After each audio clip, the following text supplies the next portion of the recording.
Um, I was looking at the calendar and I said this would be a perfect day to share with you my dream as well as a message for today.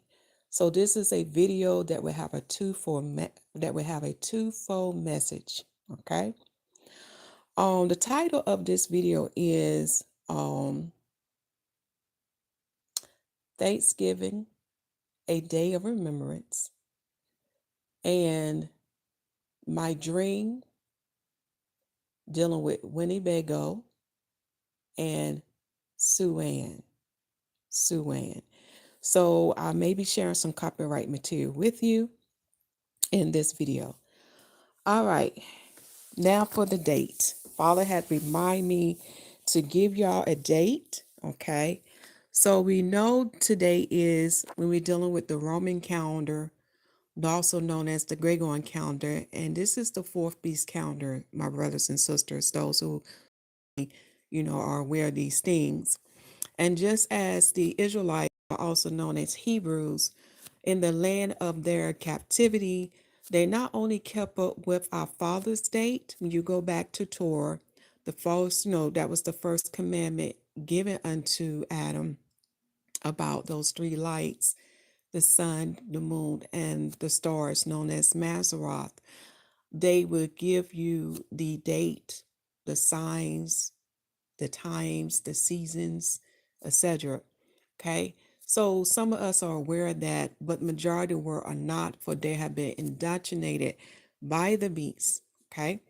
So their date is November the 23rd in the year of 2023 AD. And their day of the week is known to them Thursday. As far as the Hebraic date, we know that we are in the ninth month, which is Keslu or Kislu. That's two ways to spell it.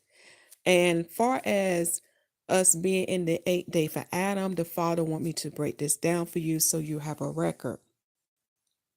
Now, how I know these dates is through the sacred writing, through his prophets. Yes, his prophets, as well as the calendar that is in the heaven that is formed by three lights. These three lights work together to form one calendar, okay? And they have left us signs about certain dates. So we know what time period we are in, okay? However, we will not know the day nor the hour when our blessed Messiah come to deliver us and to save us from the beast. Okay, so the Father want me to break this down or to let you know how did I come about knowing what day we are in. Okay, all right, so let me break this down. There's two dates you have to, well, there's actually three dates we have to look at. You have to look at creation date, and you have to look at the Enoch date, as well as the Adam date. Okay, and then you'll be able to convert it to the Roman date. All right. So in creation, when you go back to Torah, we learn that 1,000 years is like a day unto the Father. So we will look at creation day is on a larger scale because our Father is the most high. He is above us. So time from him is different for us. And this is why he gave us those three lights to understand time. For our Father, he didn't need those three lights because he know what time is. He is the most high. He is all knowing and all seeing. So Shalom. Okay, thank you, my brother. So when we look at the creation date, to keep it easier for you, we know 1,000 years equal to 1 day of creation. And when you add up those 1,000 years, or you add up the days of creation. Okay, I'm back. Oh, sorry about that, my brother. So it's this type of internet connection that I have. Okay, so in order to understand the Enoch date that he give us in his writings, you have to understand the formula that was given in the King James 1611 Bible.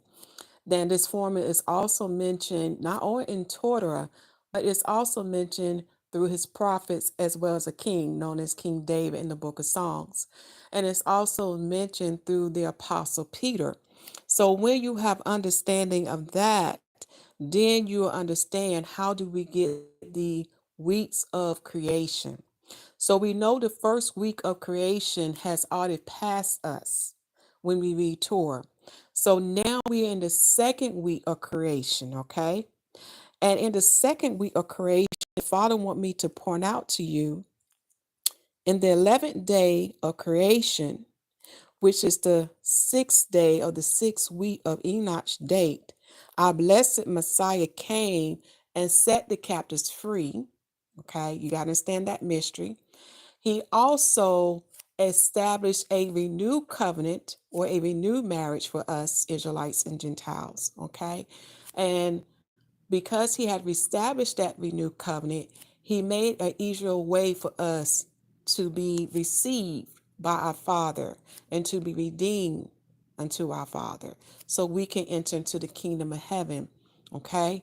This is very important to understand because if you don't understand the past, the present, and what's yet to come, you're not going to truly understand the prophet's writings on why there's a difference in this renewed covenant when we compare it to the old covenant and what is yet to come, why there would be a difference in what is yet to come. These are mysteries or messages or teachings and preaching that I'm giving unto you so you can understand.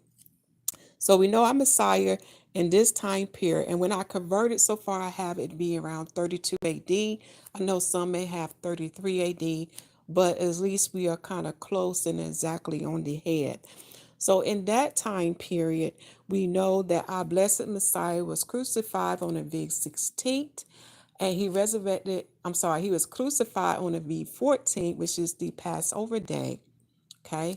And he resurrected on EV 16th, which represent the first harvest, the barley harvest. And we know he was the first fruit of that resurrection. And then the saints followed behind him because he set the captives free from Sheol. He had to go into the center of the earth. And he also established a renewed covenant for us. So we are no longer under bondage anymore. No longer is Satan our king or our ruler anymore, but the Messiah has now taken Satan's place. So we are set free spiritually.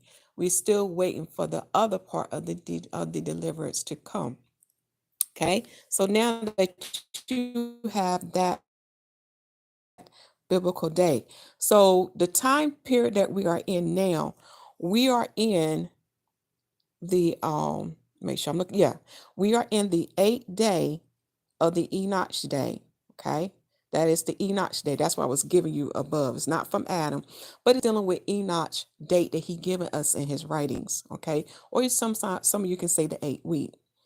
Far as the date of creation, we are in the 13th day from creation, which fall in the second week of creation. Very important for you to know. Far as when we look at from the date from Adam, this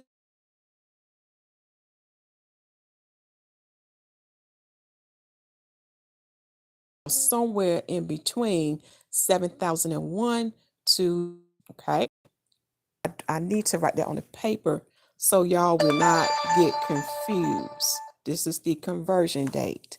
So you have to convert the conversion date to the Adamic date. And as you see here, if you take away 6 from the creation date, then you are able to convert it. That's some math that I'm giving to you. But this is the day that we are in now. Okay? This is the day we are in now. I'll put this is the present. All right. The reason why this is so important to know when you understand your week of creation, we know there is a Sabbath day, and the Sabbath day is represented by the number 7. So this is how when we get in day 14 of creation, which is the 9th day or the 9th week of Enoch, and when we convert that date, you'll get from the 14,000 year to the 14,999 year of creation. And you probably say, why is this so important to know? And you're going to see why. So in the Adamic date, when you convert that, all you do, you take away what? 6, right? You would get the 8,000 first year to the 9,000 year, which is the millennial reign that is prophesied in the book of Revelation. Okay, do you see how this is coming together? This is why the blessed Messiah told us to watch and pray. And this is why he said you will know the season, okay? Just as, the timing of the fig tree, we will know the season of his coming, all right?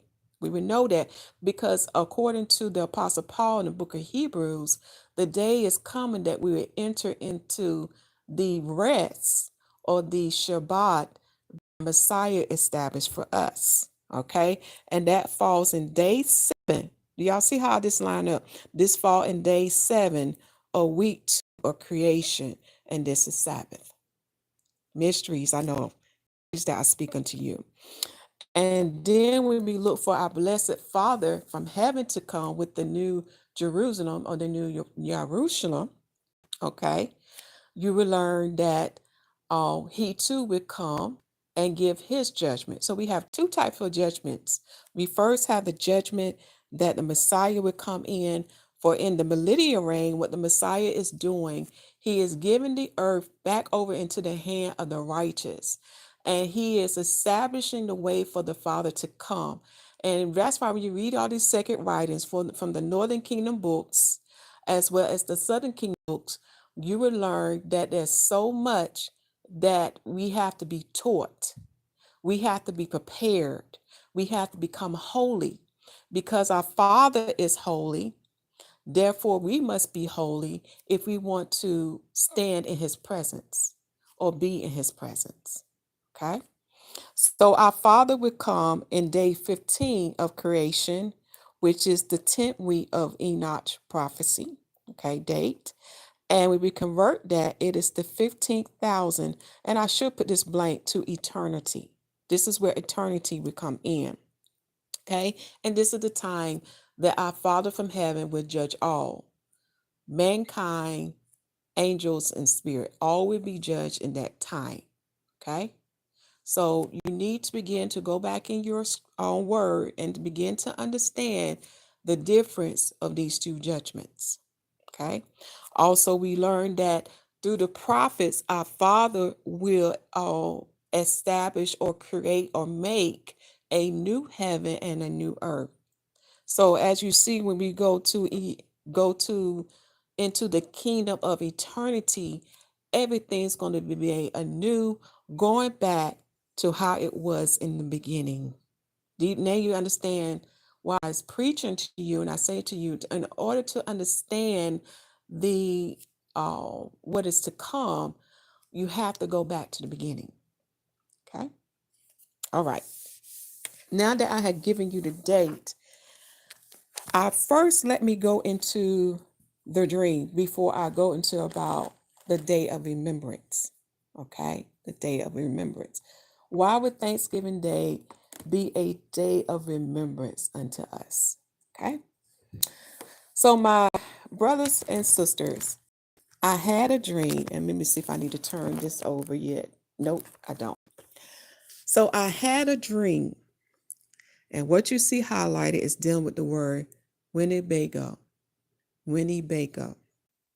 Okay, let me get my screen right. There we go. Thank you, my brothers and sisters, for waiting me to come back. Seems like everything want to happen at the same time. But let us get right into it. So my dream.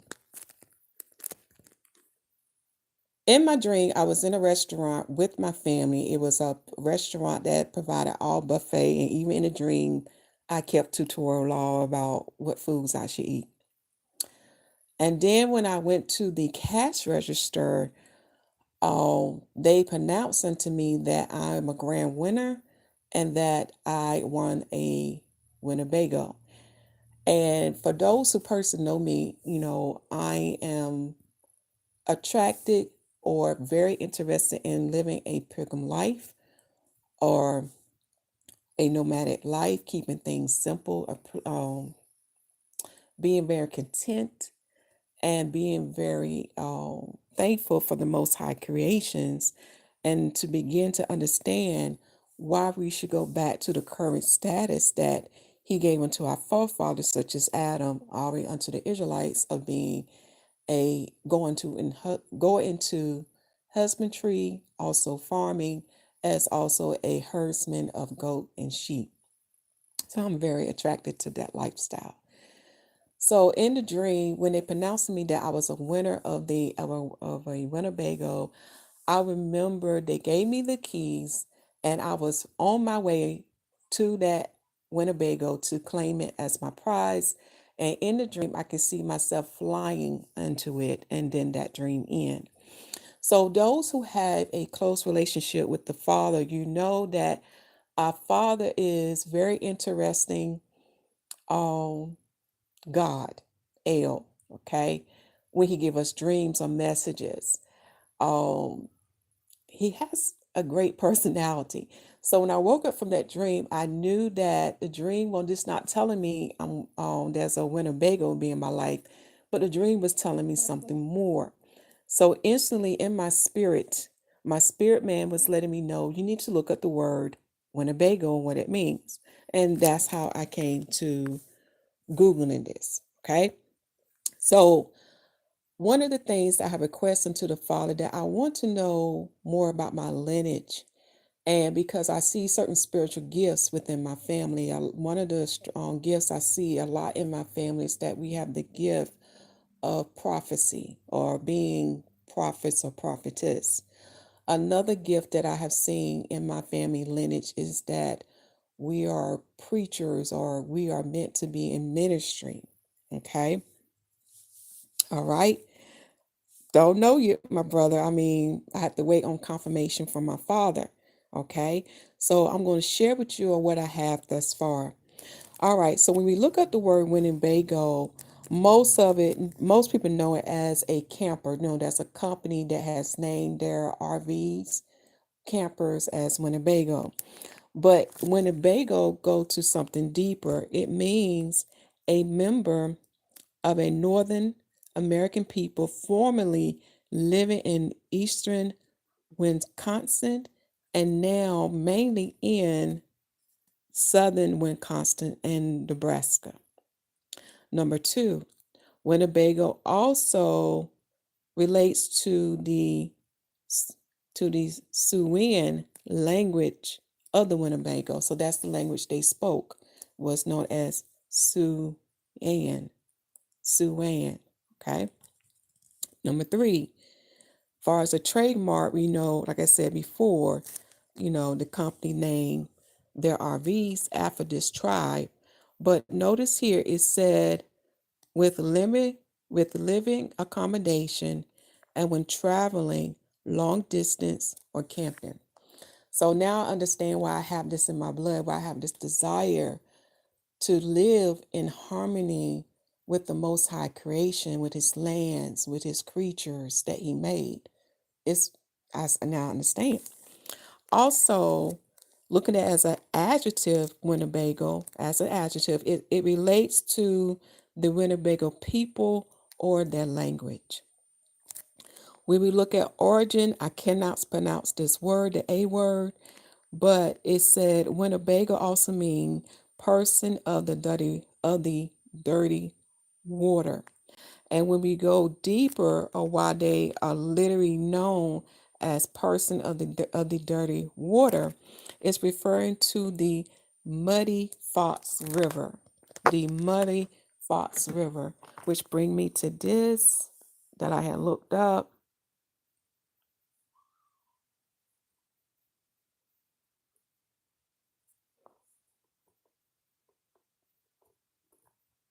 Let me get to it, y'all.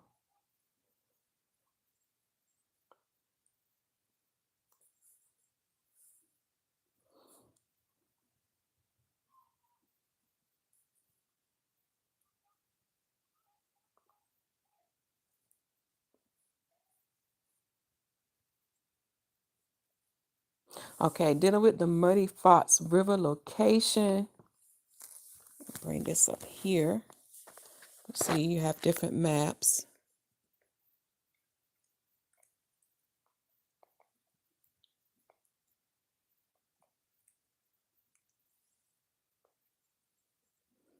Trying to find that part where I saw information about it.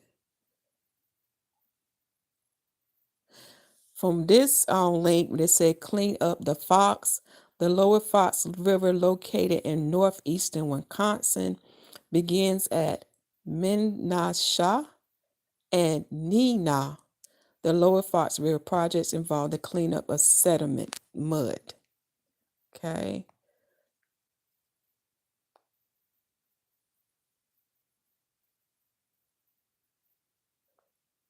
Trying to see what else. All right, but that is to give you some understanding why our people are referred to that. Okay. Why they refer to that, because of their location, and you know that whatever words they speak, it has a meaning or it relates to where they are dwelling. Okay, and that's all on this paper. Bear with me as I go to the next paper about Winnebago. So then I began to Google the language that the Winnebago spoke here, which is Siouan. Forgive my tongue, y'all. I'm not, the best at pronouncing some words. But dealing with the language of Siouan, it is a family of languages spoken by the Sioux and related peoples, including Crow, Dakota, Haida, Lakota, Mandan or Mandan, Omaha, and Yankton. Okay. As an adjective, Siouan, relating to or denoting the Siouan language family. So as you see, we have other relations to other tribes here in North America who spoke that same language. Okay.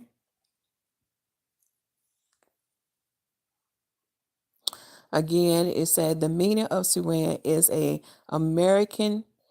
I hate to say Indian. I want to say Atatan. Okay, because this land was given unto us by the Most High Yah. Okay, when you read the prophet Ezra's writings as well as Northern Kingdom books, such as you got the Book of Mormon, then you have the Sealed Book of Mormon, and then you have other sacred books that was brought over here by a descendant of the tribe of Levi who came over here to my people in the land that we call Osiris or Turtle Island. Okay. Um, so the American Indian language, family of Central and Southeastern North America. Okay. I see you, brother. So then it led me to this search here because I wanted a more geographic location because as I shared with you on the path, I was born and raised in North Carolina. Now, my mother had often shared with me that we have kinship to the tribe known as Cherokee. So when I had this dream, it was like, as another tribe. So, like I said, I'm still learning about my family lineage, whether it's through my father or whether it's through my mother. And when it deals with my mother, I have to look at her mother and her father. It's still things I'm learning about my family, okay, on both sides, on my mother and my father. So, waiting for the Most High, time and season. But I can begin to understand why we have these spiritual gifts in my family that I see. So, of course, looking at the language Siouan, it led me to the Catalan languages. The Cantaban or Eastern Siouan languages form a small language family in East North America.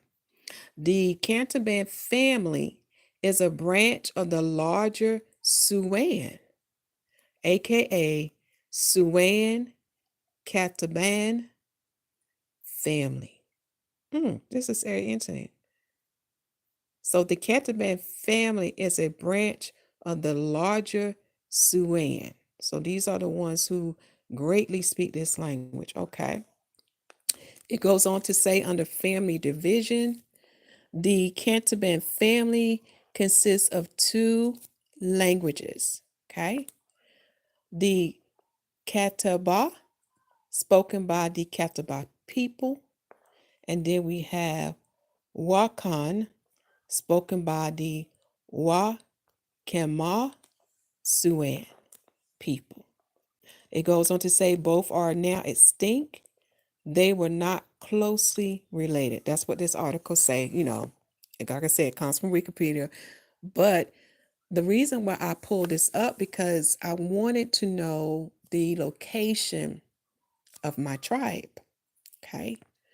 And looking at the location, it say Eastern Siouan, the Carolinas. Okay. So when we look at the Carolinas, we know there's a North Carolina and there's a South Carolina. Okay. Far as linguistic, we spoke Siouan. Far as classification, we was classified as Catawban.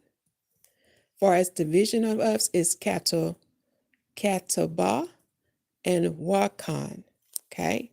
Far as geographic location, they give you that location. And what I think is so interesting with the marking on the map, I know this is not the best focus here, but it's in North Carolina. And you see these two red spots? Well, over here, that's near the area where I was born. Okay. It's near the area where I was born. I'm like, wow. So I think this is amazing as the Father is revealing unto me who I am. I also had another dream dealing with my family lineage, and I think this is dealing with my grandmother, but I'm waiting to get more information on that as well. But I think it's amazing, and this is proof unto y'all that anything that you want to know, the Father will reveal it unto you, but we have to have faith. We have to believe, and we have to have the fruit of the Spirit, which is patience. Father have his reason why he reveals certain things at certain times. And we must grow in the fruits of the Holy Spirit as we wait on our Father to give us answers. Okay, so I thought I'd share that with y'all, dealing with my dream. Like I said, I had another dream, but that's dealing with my grandmother. That's my maternal side.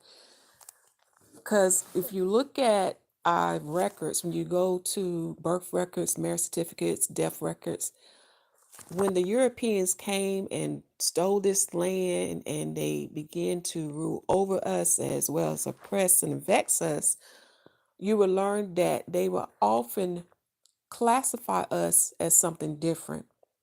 They wasn't respectful.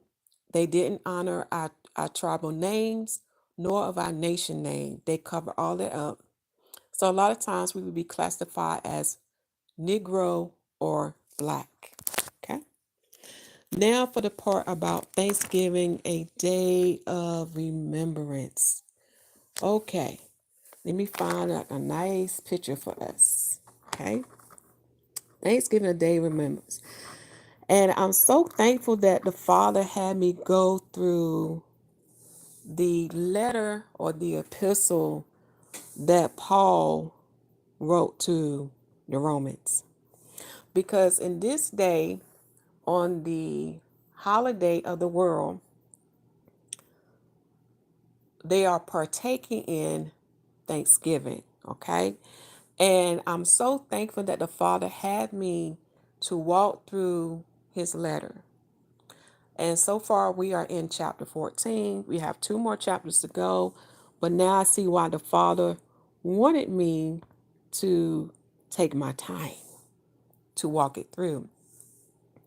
For our brothers and sisters who are not awakened, whether they are Israelites or Gentiles, and for our brothers and sisters who are awakened, who still partake in this festival or in this holiday, the Father gave us understanding, okay? And we truly see that He is a God of mercy and grace. We truly see that He winks at our sin of ignorance, okay? And we see all these things are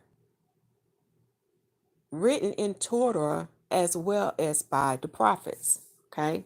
I'm getting there, y'all. So for us, what the Father is showing me, He's showing me several things about this Thanksgiving Day that the world partake in, because every country is different on what day they keep this day. Okay. So here's where the Spirit come in. Knowledge and understanding.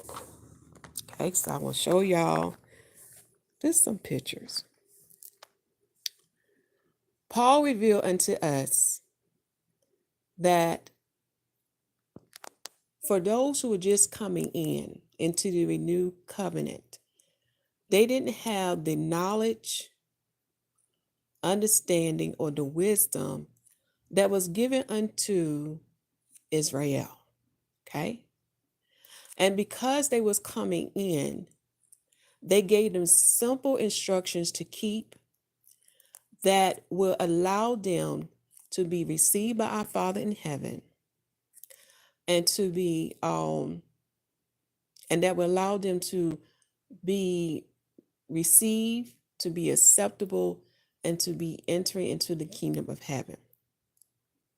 It also relates to the prophecy that our blessed Messiah told us about worshiping now the Father in spirit and truth. For if we understand the earthly things that Torah was teaching us, then we understand the heavenly things or the spiritual things that Torah was also teaching us. Okay? So looking at Paul's letter, he go a little more deeper. He go a little more deeper in Torah, and he give us understanding that if they choose to worship the Father or to give him thanks on the ordinary days, let it be so. Because they are giving our Father honor. They are acknowledging him. And our Father knows, our Father knows their heart. And he can see their heart, which is their soul. And he can see the thoughts in their soul. And he can see the spirit that has united with their soul or married to their soul or joined to their soul. Okay? And because he can see that, he knows those who are truly giving him thanks on this day. And their thanks will be received, even though they are in ignorance of what this day represents to the world. This day, what it represents to the world is the day when the Europeans came over here in the North Americas, as well as other countries, okay? But we're going to focus in on North America. And you will learn that my kinsmen, the Northern Kingdom, helped them to survive in these lands. And they paid them back by slaughtering or killing them on this day. So this is why I'm saying unto you, this is a day of remembrance. For me, this is a day of remembrance of my ancestors, how they paid the stranger with goodness. And in return, the stranger paid them back with evil. And as we read Paul's letters, Paul teaches us that we don't pay evil with evil. We show evil good because we have a righteous God in heaven who will avenge us. Do y'all hear me? We have a righteous God in heaven who will avenge us. And what I love about the Most High, y'all, He give our enemies. He give those who do evil towards us plenty time to repent and to make it right with those that they transgress or those that they sin against. That's what I love about him. He give them a chance to undo the evils they had committed against his holy people. And that same standard applied to the bride of Messiah, who are made up of Israelites, Gentiles, males and females, circumcised and uncircumcised. Do y'all see where I'm going with this? So for me, when Thanksgiving come, it is to remind me what happened to my ancestors and to pray unto the Father to remember what they did unto them. Because he is a righteous God, he is a righteous judge, and he will judge them on our behalf. So this is a day, Israelites and Gentiles, to pray unto our Father in heaven that he will avenge us of the evils they have done to the northern kingdom and to the house of Judah, which is the southern kingdom, and to those who are living and walking in the ways of the Messiah, whether you are Israelite or Gentile. Okay? Because like the living words tell us, our Father have no respect of person. He will stand up for us. He will avenge us.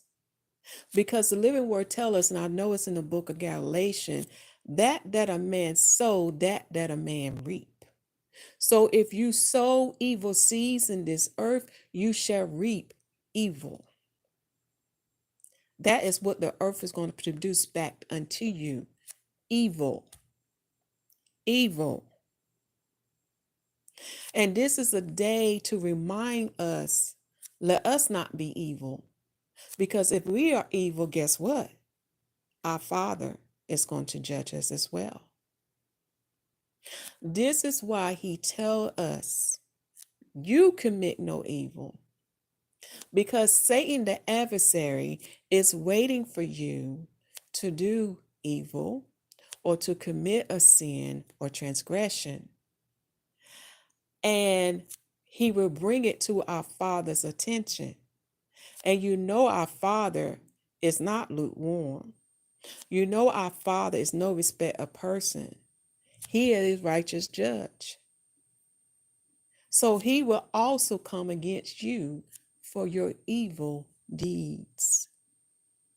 Do y'all see where I'm going with this now? Okay?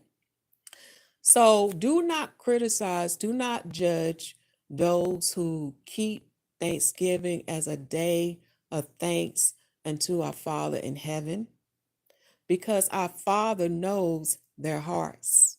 He knows their thoughts and their intentions. And he is their God, and they are his servants, okay? And he will judge them, okay? So do not criticize, but let us be a light. A lot of times, if you stand in peace, this is why Paul reinforced what the Messiah was saying. If we live peace among all mankind, they can see the light in you and they can receive what you are living, what you are doing, and it will draw them unto you to convert, to change, and to keep our Father's ways. Do y'all see what I'm saying? To keep our Father's calendar, to keep our Father's commandments, to keep our Father's holy days. So we have to stand and represent for the Father and for his Son, Yahusha HaMashiach. But we have to do it in peace. Because if you don't do it in peace and you come at them, guess what? They're going to build up a wall and won't be able to receive the truth. This is why Paul warned us not to be a stumbling block. Not to be a stumbling block. So I'm going to give you this for example for today. And the Father gave me this idea. There are still those in my family who honor this day. And my family was concerned of me not partaking with them. And we see death all around us. Okay, my family see death all around us. And they was more focused on that. We need to take this time to fellowship with one another while we have each other, because we don't know when death is going to come. So I meditate and I talk to my Father in heaven. I said, Father, you know I cannot partake in this feast. After knowing what was done to my ancestors, you know, it bothers my heart. It hurts my heart, Father. So the Father gave me this idea. For I know majority of my family is home, and they would like to see me as well. I would like to see them. Because remember, I have to be a light unto my family. Because the things I share with them, they are beginning to see. The things I share with them is true.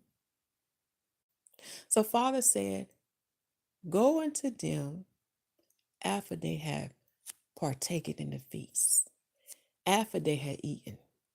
And make sure you eat before you go there, so you're not tempted to eat the food that is there. And you be a light. Because somebody going to ask a question and just say, for me, this is a day to remember what, well, let me see. I may say that, I may not, because the Father said I have to use wisdom when I'm drawing that bait. We got to be fishermen of men. And yeah, Father would say, well, for me, I keep Thanksgiving on his feast days, because I learned through the scriptures, we have an offering that we offer as a thanksgiving unto him, which is known as a peace offering. And it's going to treat them, say, share that with us. We didn't know about that. We didn't know Thanksgiving was in those 3 solemn feast days, which is Passover, Passover, which is Peshat, Pentecost, which is Shavuot, and the Feast of Tabernacles. Do y'all see?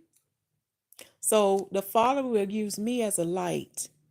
And because I'm doing it peacefully, I'm not debating, I'm not arguing, but it's going to give them that seed. Remember what the word say, we are to plant a seed, and he's going to send another to water, and then the Father's going to do the rest. But it's going to treat them to go in that living word and do more studies. Do y'all see? And I do it in peacefully. And I don't even break his commandment, because I don't partake in that feast. Because that feast to me is celebrating what they did to my ancestors. Cannot do it. All right. I hope y'all enjoyed this word for today. And I hope you enjoyed the information I gave you about the calendar date. So let me go back to this.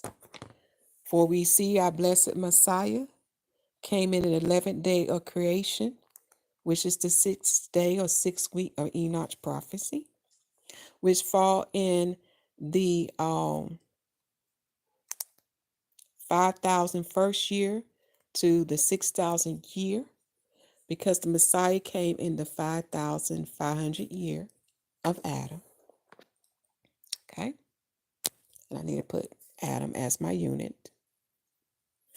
Then we see here, and that fell in the,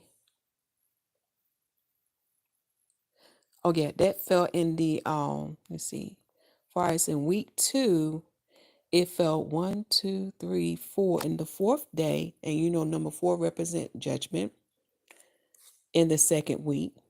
But when we count from the day from creation when Adam was made, it fall in the 6th day from Adam. Do y'all see this? This is why the Messiah is called the second Adam. I need to write this down. Second Adam. Now you see why. It's dealing with the counting of days from the first Adam. Then as we go on to the present, we are in the 13th day of creation, which is the 8th day or 8th week in Enoch's prophecy date. Okay. Or you can say the 8th day of Adam. Okay. From the day that he was made. And it falls in the 7,001st year to the 8,000 year from Adam. So this is where the fourth beast date or the first or the Roman calendar year date will fall in. 2023 will fall in this time period, which is the present. And this fall in day 6 of week 2 of creation. Okay. So we know we don't have long for those who have been watching and praying. We know soon after certain events take place that is written in Revelation, we know that in the 14th day of creation, which is the 9th day from Enoch's prophetic date, we know that the Messiah will establish his millennial reign and he will judge those who are in the earth. Okay? And those who have been faithful with a good heart, faith, and words will partake in the first resurrection with him and reign with him during this time, known as millennial reign, that is written in the King James 1611 Bible. You need to get the 1611 Bible to understand this, which fall in the 7th day of the 2nd week of creation. And this is Sabbath. Now you begin to understand what Paul was writing to the Hebrews of entry into the rest that the Messiah established for us.